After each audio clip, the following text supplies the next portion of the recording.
On a fait des scénarios où on a imaginé que les immigrants, par exemple, qui arrivent en Europe, avaient le même niveau d'éducation que ceux qui arrivent au Canada, parce que Mhm. l'éducation, c'est un facteur important.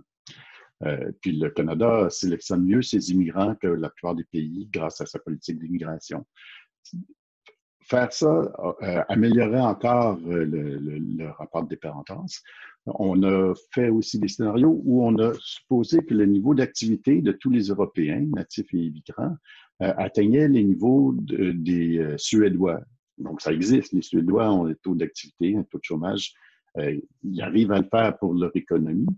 Il n'y a pas de raison que ça ne puisse pas être possible par ailleurs, mais il faut avoir une politique économique, etc., peut-être pour y arriver, mais ça existe. Donc, si on suppose que tous les Européens travaillent aussi intensément Les Suédois. que les Suédois, ils produisent de la même manière, que leur niveau d'éducation s'améliore comme on peut le prévoir, euh, etc., en fait, malgré le vieillissement démographique, la situation de la fiscalité ou de la productivité ou du rendement de la population active par rapport à celle qui est inactive pourrait s'améliorer. Ce qui est un message extrêmement positif par rapport à tous les messages qu'on a depuis longtemps sur les problèmes que peuvent causer le vieillissement démographique.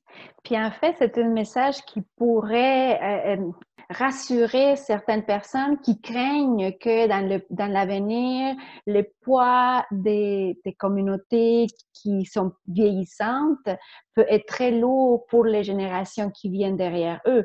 Donc, ça peut atténuer cette espèce de sentiment de il faut s'occuper des plus vieilles personnes, mais ça va nous coûter cher. Effectivement, c'est le message principal des résultats, porté par les résultats de cette étude-là. C'est que le vieillissement démographique, il est inévitable dans le sens que, à moins qu'on tue tous les baby boomers quand ils atteignent la retraite, on va avoir un rapport de dépendance démographique qui va être de moins en moins favorable. Par contre, si on tient compte de d'autres facteurs comme la productivité des jeunes travailleurs, puis la hausse du niveau d'éducation, etc., la situation pourrait être en fait meilleure qu'aujourd'hui dans un futur prévisible.